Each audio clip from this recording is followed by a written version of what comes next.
సంతానలేమితో బాధపడుతున్నారా? 899 రూపాయలకే fertility assessment package. వివరాలకి సంప్రదించండి. నమస్తే రమగారు. నమస్తే జయ. రమగారు, దేవుడి గదికి సంబంధించి, దేవుడు పటాలు పెట్టుకునే దానికి సంబంధించి కొన్ని అనుమానాలండి నాకు. సాధారణంగా మనం ఇంట్లో దేవునికి సంబంధించి ఒక మందిరం ఉంటుంది, ఒక రూము మనం కేటాయిస్తాం. అవకాశం లేనప్పుడు కిచెన్లోనో హాల్లో ఒక పక్కనో, మరీ అస్సలు లేదు అనుకున్నప్పుడు బెడ్రూమ్లో కూడా పెట్టేసుకుంటూ ఉంటారు కదా. అసలు దేవుడికంటూ సపరేట్గా ఒక రూము ఉండాల్సిన పరిస్థితి ఉందా? అవకాశం లేనప్పుడు ఏంటి అసలు? భగవంతుడు సర్వాంతర్యామి, అన్ని చోట్ల ఉంటాడు. మనం ఏం చేస్తాం, మన బుద్ధి నిలవడానికి మనకు పూజకు ఒక స్థలం అని, ఈ దిక్కు అయితే బాగుంటుందని ఇక్కడ దేవుణ్ణి పెట్టుకుని అక్కడ మనకి అది కావాల్సింది. దానికోసం ఏం చేస్తాము, ఇంట్లోనే ఈశాన్య దిగ్భాగంలోకి వచ్చేలాగా ఒక గది ఏర్పాటు చేసుకుంటాం. గది ఏర్పాటు చేసుకోగలిగే వాళ్ళ పరిస్థితి అది. గది ఏర్పాటు చేసుకోలేని వాళ్ళు ఏం చేయగలుగుతారు? ఏం చేయలేకపోతారు. ఇప్పుడు ఇళ్ళు పెద్దవి, స్థలాలు పెద్దవి, అవకాశం ఉంది, పాతకాలపు ధోరణి ఉంది, అలా అనుకున్నప్పుడు దేవుడికో ప్రత్యేకంగా గది, దేవుడి సామాన్లని అందులో పెట్టడం. మనకి ఇంట్లో ఏదైనా అశుచి ఇబ్బంది ఉన్నప్పుడు గత్తెలు వేసేసుకోవటం, అవి పెట్టుకునేవాళ్ళం ఇది వరకు. క్రమంగా ఇప్పుడు ఇటీవల కాలంలో కట్టే ఇళ్లల్లో కొంచెం ఇల్లు పెద్దదైతే దేవుడికి ఒక గది. సాధారణంగా 3 BHK 2 BHK ఇళ్ళు ఉన్నాయి ఇప్పుడు. 3 BHKలోను 3 Bలు, ఒక ఒక హాలు, ఒక కిచెను తప్పిస్తే ఇంకేం ఉండదు. అవును. ఈ ఉన్న గదుల్లోనే ఓ గదిని దేవుడికో, లేకపోతే గదుల్లో ఒక ర్యాక్ని, ఒక స్పేస్ని దేవుడికో పెట్టుకోగలుగుతాం. మనకు అట్లా అవకాశం ఉంటే మనం ప్రశాంతంగా అక్కడ కూర్చుని పూజ చేసుకోవటానికి కానీ, ధ్యానం చేసుకోవటానికి కానీ, ఇది ప్రత్యేకమైన స్థలము, ఇది పవిత్రమైన చోటు, ఇక్కడ శుభ్రంగా ఉంచాలి, ఇక్కడ చక్కగా దీపాలు పెట్టుకోవాలి, చక్కగా ధూపం వెలిగించుకోవాలి, మనకి మనసు బాగోలేనప్పుడు వచ్చి అక్కడ కూర్చోవాలి, అప్పుడు మనకు ప్రశాంతంగా ఉంటుంది. ఈ భావాల కోసం మనకి తప్పకుండా ఒక గది అవసరం. మానవ జీవితం ఎన్నో ఆటుపోట్లకు లోనవుతుంది. మనకి ఎక్కడో ఒక ప్రశాంతత, ఒక ఓదార్పు కావాలి కదా. మనం గుళ్ళోకి వెళ్తాం, మామూలుగా గుడికి వెళ్తాం. మన ఇంట్లో కూడా అలా ఒక ప్రశాంతమైన ప్రదేశాన్ని ఏర్పరచుకుంటే మంచిదే, వెల్ అండ్ గుడ్. అవకాశం లేని వాళ్ళ పరిస్థితి ఏమిటి? ఇప్పుడు 3 BHK 2 BHK 1 BHK కాకుండా ఓన్లీ 1 రూమే ఉన్నవాడి పరిస్థితి ఏమిటి? అక్కడ కూడా మనం ఏం చేస్తాం, ఓ గోడకో దేవుడి పటమో, ఓ క్యాలెండరో, ఒక ఏదో పెట్టుకుని, లేదా ఓ చిన్న చెక్క కరెక్ట్గా ఆ ప్లేస్లో ఒకటి గోడ కొట్టి అక్కడ 2 దేవుడి పటాలు పెట్టుకుని ఏదో దీపం పెట్టుకుంటాం, డబ్బులు దాచే ముంత ఒకటి అక్కడ పెట్టుకుంటాం, ఏవో 4 వస్తువులు అక్కడ చేర్చుకుని అక్కడ దండం పెట్టుకునేందుకు ఒక పరిస్థితి ఏర్పరచుకుంటాం. సాధారణంగా ఇళ్లల్లో జరిగేది. ఇందులో ఏంటంటే వాళ్ళు ఎవరో చేశారని మనం చేయలేకపోతాం. మన అవకాశాన్ని బట్టే కదా మనం ఏం చేస్తాం, చాప ఎంతవరకు ఉంటే అంత మటుకు కాళ్ళు చాపుకోవాలి, అంతేగా. మంచం ఉన్నంత వరకే కాళ్ళు చాపారు, ఇక వేరే దారి లేదు. అంతే కదా, ముడుచుకోవటమే. అంతే, ముడుచుకోవటమే. ఉన్న ప్లేస్లోనే ఏర్పరిచి పెట్టుకోవాలి, అంతే. దానికి ఎక్కువగా ఆలోచించాల్సిన అవసరం లేదు, దిగులు పడకూడదు అనుకుంటాను నేను. ఎందుకంటే ఇప్పుడు 2 బెడ్రూమ్లు, హాలు, కిచెన్ ఉన్నాయి అనుకుందాం. జనరల్గా చిన్న ఇల్లు. ఇప్పుడు హాల్లో గుమ్మంలోకి రాగానే చెప్పుల స్టాండో ఏమిటో ఉంటాయి, ఓ పక్కన పిల్లలకి పుస్తకాల ర్యాకులు ఏవో ఉంటాయి, ఇక్కడ దేవుణ్ణి పెట్టుకుందుకు వీలవ్వదు. 2 బెడ్రూమ్లో ఒకటి భార్యాభర్తల రూము, ఒకటి పిల్లల రూము అనుకో. మళ్ళీ ఇందులో పిల్లల రూమ్లో ఆడపిల్లలు గనక ఉంటే ఏదైనా పీరియడ్స్ వస్తాయి, అదంతా చికా కనిపిస్తుంది. వంటింట్లో ఒక పక్కన పెట్టుకుంటారు, కిచెన్లో దేవుణ్ణి ఉండటం మనం చూస్తాం, సహజమే. వంటింట్లోనే ఓ పక్కన దేవుడికి ఒక గూడో, ఒక ఇదో ఓపెన్గా లేకుండానో. ఇప్పుడు ఈ ఇళ్లలో మడి మైలా పాటించకపోయినా దేవుడికి ఆ ప్లేస్ అని పెట్టుకున్నారు, అంతే.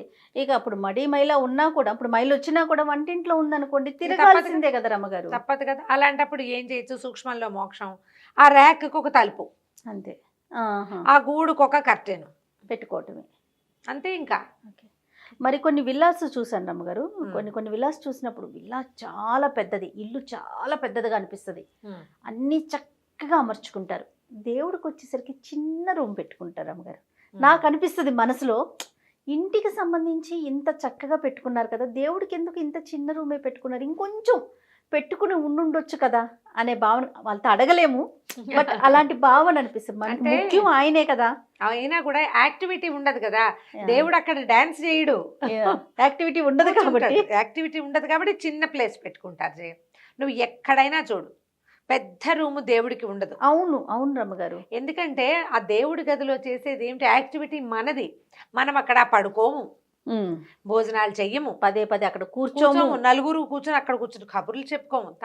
చిన్న ఉపయోగం దానికి ఏంటి, మనకి దేవుడికి ఒక ప్రత్యేకమైన ప్లేసు, మనం వెళ్ళి ఒకళ్ళో ఇద్దరో కూర్చుని పూజ చేసుకునేందుకు మాత్రమే కావాలి.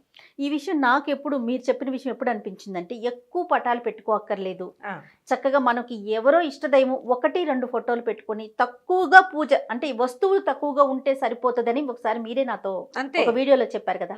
అప్పుడు అనిపించింది, ఓహో అందుకనే చిన్న రూమ్ అయినా పర్వాలేదు అని వెళ్ళిపోయారేమో. అట్లా పెట్టుకున్నారు. పెద్దది పెడతావు, ఇదంతా నింపాలి, ఇన్ని పటాలు రోజు శుభ్రం చేయాలి, అది చేయాలి, ఇది చేయాలి.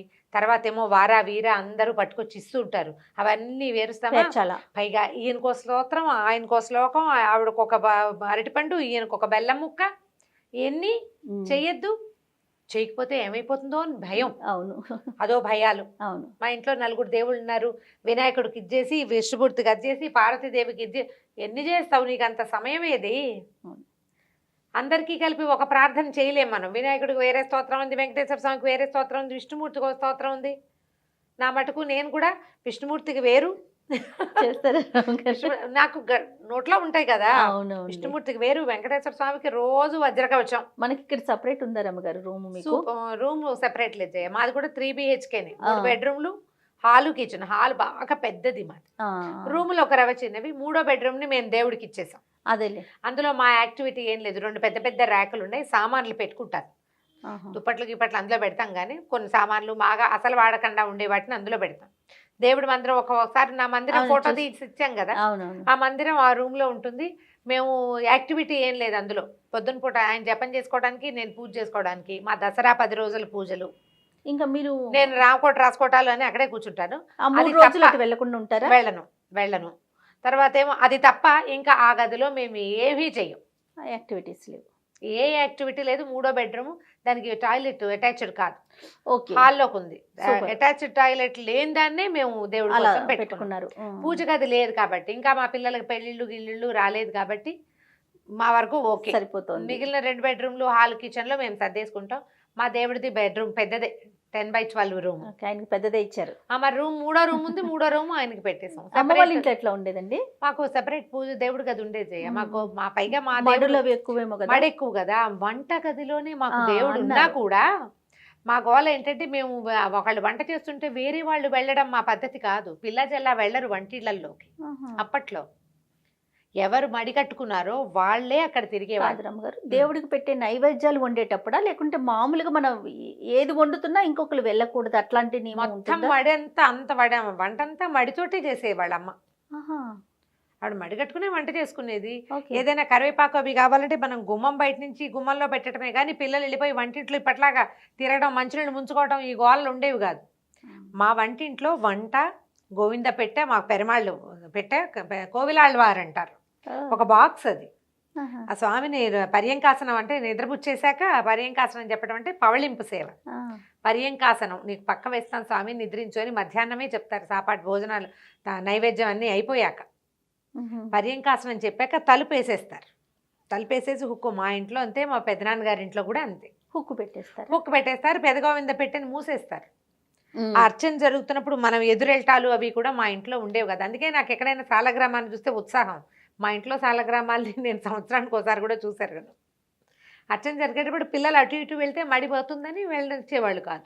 వండిన ఆహార పదార్థాలన్నీ తీసుకొచ్చి హాల్లో, తర్వాత ఇక్కడ నైవేద్యం అయిన తర్వాత మాకు పడవటిల్లు భోజనాలకు వేరే గది ఉండేది. ఓహో, ఈ కూరలు తరిగి ఇవ్వటానికి వాటన్నిటికీ కూడా మాకు వెనకాల ఒక పెద్ద పెరడు, పక్కన పడవటిల్లు. ఎవరైనా ఆడపిల్లలు మిగిలిన వాళ్ళు ఎవరో ఒకళ్ళు పై వాళ్ళు కూరలు తరిగి ఇవ్వటము, ఏదైనా వస్తువు కావాలంటే వంటింటి గుమ్మంలో పెడితే అమ్మ లోపల తీసుకుపోయేవారు. మధ్యాహ్నాలు గోవింద పెట్ట మూసేశారు కదా, మధ్యాహ్నం కాఫీకి, సాయంత్రపు వంటకి ఎవరో ఒకళ్ళం వెళ్ళేవాళ్ళం. ఈ పిల్లలంతా వెళ్ళటం లేదు. మంచినీళ్ళు అన్నీ యువతలే ఉండేవి, పాలు, పెరుగు అన్నీ యువతల బండల్మర అని ఒక పెద్ద అల్మర ఉండేది, అందులో పెట్టేసేవాళ్ళు. అందులో నుంచి వాడేవాళ్ళు. అక్కడ మడి లేదు. మడి ఖచ్చితంగా ఆ దేవుడు ఉన్న ఆ వంటింటికి మడి ఉండేది. పాతకాలపు ఇళ్ళు కదా, ఇప్పుడంత సిస్టమ్ ఏం లేదు. సిస్టమ్ మారి అయినా కూడా మా గోవింద పెట్టింది, మా కోవిలాళ్ళవారు అలాగే ఉన్నాడు. మడి కట్టుకోవడం, దానికి విడిగా. ఎప్పుడైనా బందరు వెళ్ళినప్పుడు ఒక ఫోటో పెట్టొచ్చా, చూడొచ్చా అంటే గోవింద పెట్టి అనేసరికి అది ఒక ఇంట్రెస్టింగ్ అనిపిస్తోంది, చూడాలి అని ఒక భావన అంతే. చిన్న చెక్క బీరువా అనుకో జయ, ఇంతెత్తు, ఇంతే, 2 తలుపులు, దానికి ఒక హుక్కు, ఓకే. దాన్ని అట్లా అంటాం, ఆ పేరు అది కోవిల కోవిలాళ్వార్. పెట్టి కోవిలాల్వార్. కోవిలాళ్వార్ అంటాం. ఇప్పుడు మనం కూడా దాన్ని అరేంజ్ చేసుకోవచ్చు. ఇప్పుడు మనకు హాల్ ఉంది, అవునవును. హాల్లో ఒక ర్యాక్ని దేవుడికి కేటాయించేసుకో, దానికి తలుపేసేసేయండి. మీరు పూజ చేసుకునేటప్పుడు ఓపెన్ చేసుకోవటం, అక్కడ కూర్చోవటం, మనకు అవకాశం అదే ఉంది. నేను ఒకళ్ళ ఇంట్లో బేగంపేటలో ఒకరి ఇంటికి వెళ్ళాను. వాళ్ళు ఎవరో కూడా నాకు తెలియదు. మా అక్కయ్యతో ఏదో శారీస్ చూడడానికి వెళ్తే ఆవిడ నాకు మన ఫాలోవర్ అట. ఆవిడ చాలా ఉత్సాహంగా నేను జుట్టు తిరుమలలో ఇచ్చాను మీరు చెప్పినందువల్లే అని చెప్పారు. నేను ఒక సందర్భంలో మా టీవీలో చెప్పామేమో, మన ఇంట్లో మన దాంట్లో చెప్పినట్టు లేదు. స్త్రీలు తలనీలాలు ఇవ్వచ్చా అనే విషయం చెప్పాము, చెప్పలేదు రమ్మగారు, మనం మాట్లాడుకున్నట్లు మా టీవీలో చెప్పాను. ఆవిడ ఖచ్చితంగా ఫాలో చేశారు. అది మీకు మొక్కు, ఏదో విపత్కర పరిస్థితుల్లో మొక్కు ఉంటాం, దాని మీద మాట్లాడదాం మళ్ళీ తప్పకుండా.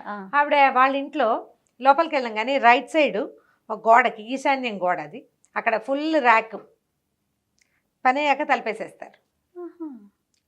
మా బిల్డింగ్లోనే కింద ఒక గ్లాస్ తోటి ఒక హాల్లో ఒక ర్యాక్. ఇప్పుడు నేను కూడా చేసుకోవచ్చు. మాకేంటంటే కొంచెం మడి కట్టుకుంటాం కదా, హాల్లో ఉంటే ఎవరైనా వస్తే ఎదురవుతారని చెప్పి లోపల పెట్టుకున్నాం. కానీ హాల్లోనే ఒక గ్లాసు కబోర్డ్ లాంటిది చేంజ్ చేసుకుంది జ్ఞానశ్రీ వాళ్ళ ఇంట్లో. గ్లాస్ కబోర్డు చక్కగా ఉంటుంది, హాల్లోనే ఉంది, ఫుల్ గ్లాస్ మొత్తం. మనం అలా ఏదైనా సూక్ష్మంలో మోక్షం చేయొచ్చు. మీకు దేవుణ్ణి అన్నీ కలపకూడదు, సెపరేట్గా ఉంచుకోవాలి, దేవుడికి ఒక ప్రత్యేకమైన స్థానం ఉండాలి, ఇలాంటి భావాలు ఉంటే ఒక ర్యాక్ని వదిలిపెట్టండి.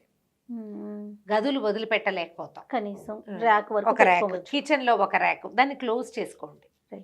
పూజ చేసుకునేటప్పుడు పెట్టుకోండి. ఇప్పుడు వంటగది పూజ గది కలిసి ఉండొచ్చా? దేవుడు ఇప్పుడు బెడ్రూమ్లో దేవుడు అయిపోయాడు అనుకుందాం, అదొక చింతగా ఉంటుంది. అవునవును. మనం అంటే ఇప్పుడు ఎవరో ఒకళ్ళు నాబోటి వాళ్ళు నోరు ఊరుకోని వాళ్ళు కొంతమంది ఉంటారు, నిజంగా అంటే అబ్బో ఏంటి దేవుడిని గదిలో పెట్టుకున్నారు, మంచిది కాదు, భార్యాభర్తలు ఇక్కడ కలిసి ఉంటారు కదా, ఇలాంటివి మాట్లాడతారు.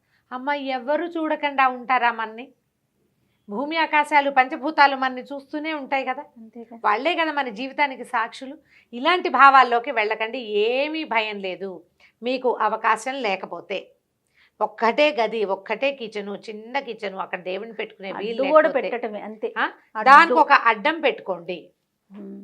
మీ శంక, మీ భయానికి, అది కూడా అదే మీ భయానికి, అంతకంటే ఏమీ లేదు. ఒకవేళ ఒకే గదిలో మీరు అక్కడే పడుకుని అక్కడే తిరిగి అక్కడే వండుకునేటప్పుడు లక్షణంగా గోడకు ఒక చోట దేవుడి కూడు ఏర్పరచుకోండి, అక్కడ దీపం పెట్టుకోండి. భగవంతుడికి తెలియకుండా నువ్వు చేసేదేది లేదు, ఆయన సృష్టి కదా. కాబట్టి అలా భయాలు కాంప్లికేటెడ్ చేసుకోవద్దమ్మా జీవితాన్ని. అవును అవును.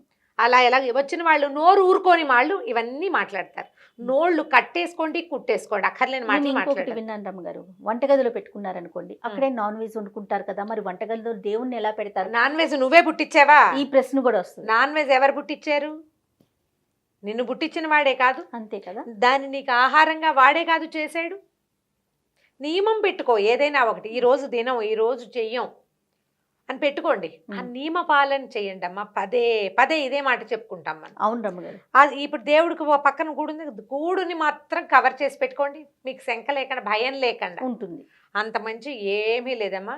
భగవత్ సేవ చేసుకోవటం, ఏదో రకంగా దేవుణ్ణి తలుచుకోవటం, దేవుడి కోసం ఇది అని పెట్టుకున్నావు చూడు ఒకటి బుద్ధిలో, అది నీ గెలుపు అంతే. మిగిలినవన్నీ కాంప్లికేషన్స్ లైఫ్లో వచ్చేవి. ఆయనకు ఒక ప్లేస్ ఇచ్చావు, ఒక సమయం ఇచ్చావు, ఒక పద్ధతి పెట్టుకున్నావు, చాలు, దాన్ని వదిలిపెట్టబోక. నేను ఒక చిన్న విషయం చెప్తాను, సందర్భం కాదు కానీ ఈరోజు మార్నింగే ప్రకాష్ నాకు ఒక కొటేషన్ చూపించారండి, రామకృష్ణ పరమహంసది, పిలిచి మరీ చూపించారనమాట. ఉపవాసం ఉండి భోజనం కోసం ఆలోచించటం కన్నా భోజనం చేసి భగవంతుణ్ణి ప్రార్థించు. బాగుందిగా, అనిపించింది నాకు. అంతే, అట్లా అంతే కదా రమ్మగారు, ఏవేవో పెట్టేసుకుని ఆలోచించి ముందు చేయాలా వెనక చేయాలా, ముందు చేస్తే ఏమవుతుంది వెనక చేస్తే ఏమవుతుంది. మీ ఇంట్లో దేవుడు కూడా ఉంటుంది, ఏదో అత్తగారి ఇంట్లో ఉంది పెట్టుకో, వంటింట్లోనే పెట్టుకో, బెడ్రూమ్లోనే పెట్టుకో, హాల్లో. ఇప్పుడు ఇంకెక్కడైనా అవకాశం ఉన్నా తీసుకెళ్లి బెడ్రూమ్లో పెట్టుకోమని చెప్పలేదు, ఇది నోట్ పాయింట్. మీకు అవకాశం లేనప్పుడు ఎక్కడో చోట దేవుడికి ఒక అవకాశాన్ని ఇవ్వండి. ఒక్క చోట ప్రార్థన, అక్కడ ఒక్క 2 నిమిషాలు నిలబడి దండం పెట్టుకుంది. బయటకు వెళ్ళేటప్పుడు పిల్లలు దండం పెట్టుకునేందుకు, నువ్వు దండం పెట్టుకునేందుకు, ఒక అగరత్తు పుల్ల వెలిగించి పెట్టుకునేందుకు అవకాశాన్ని తీసుకో. అప్పుడు భగవంతుడు నీ యందు ఉంటాడు, నీతో ఉంటాడు. నమస్తే రమ్మగారు. నమస్తే.